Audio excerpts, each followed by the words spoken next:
ମୁଁ ଶ୍ରୀମତୀ ବାସନ୍ତୀ ଦାସ କେନ୍ଦ୍ରାପଡ଼ା ଅଭୟ ଲେଖା ସାହିତ୍ୟ ସଂଗଠନ ସଭାପତି। ମୋର କବିତାର ଶୀର୍ଷକ ଗୌତମ। କପିଳ ବାସ୍ତୁରେ ଉଦ୍ୟାନ ମନ୍ଦିରେ ରାଜକୁମାର ଗୌତମ ଶୀତଳ ସମୀର କୋଇଲିର ସ୍ୱର ଶୁଣି ସୁଧା ଦୁଃଖୀ ସମ। ଦୂର ସମ୍ପର୍କୀୟ ଭାତା ଯେ ତାଙ୍କରି ନାମ ତାଙ୍କ ଦେବଦତ୍ତ। ରାଜକୀୟ ବେଶ ଧନୁଶର ତୀରେ ରହିଥିଲେ ତାଙ୍କ ହାତେ। ହଂସ ହଂସୀ ଦୁଇ ନୀଳ ଗଗନରେ ଉଡ଼ି ଉଡ଼ି ଯାଉଥିଲେ ଆନନ୍ଦରେ ଦୁଇ ପକ୍ଷୀ ଦୋହଲାଇ ଖାଦ୍ୟ ଅନ୍ୱେଷଣେ ଥିଲେ।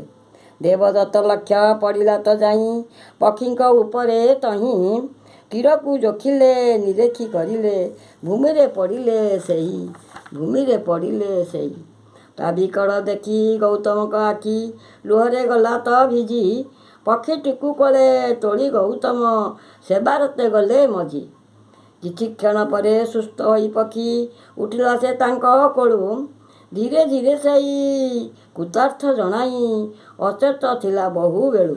କିଛି କ୍ଷଣ ପରେ ଦେବଦତ୍ତ ଆସି ମାଗିଲା ମୋ ପକ୍ଷୀ ଦିଅ। ବଞ୍ଚିଲା ପକ୍ଷୀଟି ମୋର ହାତେ ଅଛି କିପରି ଦେବି ହେ କୁହ।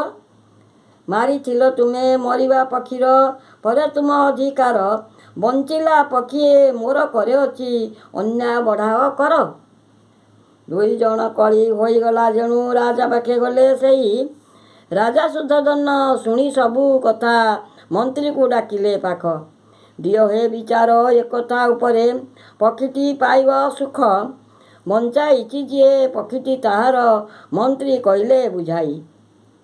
ରାଜନ ଚାହିଁଲେ ମନ୍ତ୍ରୀଙ୍କ ମୁଖକୁ ବାକ୍ୟ ମୁଖରୁ ନ ସ୍ଫୁରଇ। ଛାଡ଼ିଦେଲେ ପକ୍ଷୀଟିକୁ ସେଇ ଉଡ଼ିଗଲା ତାର ନୀଡ଼େ। ଗୌତମକୁ ସେଇ ବୁଦ୍ଧ ଦେବ ହେଲେ ବୌଦ୍ଧ ଧର୍ମ ତାଙ୍କୁ